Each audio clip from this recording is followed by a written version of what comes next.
Let's talk about luxury watches here, okay? At what point in your life did it hit you, the realization that there are people who are spending like crazy amounts of money on watches? When I was younger, the most incredible watch I ever had, and it didn't even belong to me. It belonged to my friend Ezra. It was like this remote control watch.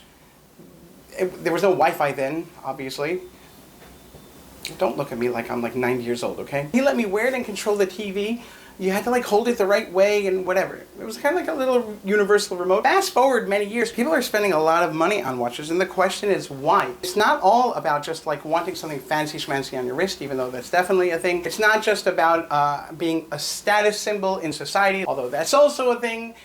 This is starting to sound very superficial, isn't it? But it's not just about the superficial. It's also about incredible wealth and investments. And why would people invest in money in anything? Why would anyone invest money in like Bitcoin or the stock market or any business whatsoever? Look, it's the microphone again. There's Rolex, there's Patek Philippe, there's AP. Maybe in like another show, I will have more confidence to tell you what AP stands for. It kind of sounds like nameless.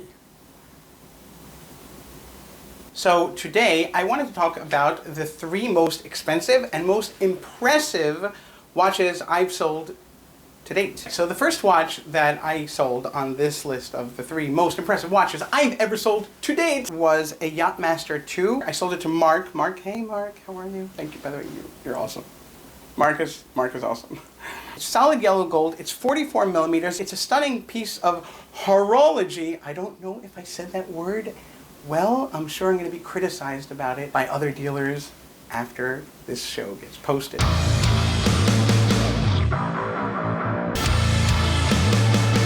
Now, when I sold the Rolex Yachtmaster, it couldn't have been more than like, I don't know, 8 months ago, 9 months ago, right? At that point, it was going for like high 30s, low 40,000 range. A few days ago, we sold the same exact piece to a new customer, but this time, we sold it for $48,770, and it was a Metsia. Because the market right now is charging $52,000 for it. In Yiddish, Metsia is the word you use when describing the great deal you just found and saved a ton of money on. Kvelling is the pure joy you have after saving so much money. And enemies are the people you attract when you don't know how to keep the snooze to yourself and brag about it to everyone for a solid year straight. Why do you guys think it's appreciating so much? It went up like, I don't know, thousands and thousands of dollars in the span of 9 months. It climbed like crazy. Some people say it's a bubble. Some people say it's going to pop very soon and the whole market is going to drop and people are going to lose their luxury watch collection. I'd like to see what you have to say about it in the comments section. The second most impressive, expensive watch I've ever sold to date is a Patek Philippe 5712 1A. Why am I so excited about the Patek Philippe? First of all, it's a stunning piece. But what caught my attention more than anything else is the fact that this piece, a year and change ago, was going maybe for like 50, 60,000. Fast forward many, many months, not years, months, the watch is going for over $129,000. From $50,000 to $129,000. Obviously, I didn't sell for $129,000. I sold it to my customer at an amazing, amazing, amazing deal. Maybe it was $118,000, I believe. And enemies are the people you attract when you don't know how to keep the snooze to yourself and brag about it to everyone for a solid year straight. So let's say you love watches. Why can't you just walk into the Patek store down the block? You have to look impressive when you go in there. Just walk in there and say, hello. I don't actually have to do this because I actually have a mustache. So, and just tell them, hi, I want to buy a Patek 5712 1A, and see what the guy tells you. See what the guy will he sell it to you? No. He won't sell to you. Why? That's for another episode. And the reason I understand, one of the reasons that it appreciated so much, so fast, so quickly is because it is a Patek Philippe, and it does what Patek Philippe does. It just climbs. It goes up. It appreciates in value. But more so, there's strong rumors that this piece is actually going to be discontinued.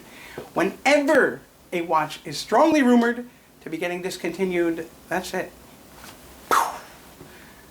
It goes up. You either have a choice. You can wait forever on a Rolex waiting list or on a Patek Philippe waiting list. That's doable. But let's say you're the type of person who doesn't want to wait until the year 2045 for your Patek 5712 1A, then you call someone like me, and I would get for you an amazing deal. That's not what we're talking about. We are talking about that. This whole thing is like a big plug. Buy watches for me. I'll get you a better deal than anyone else.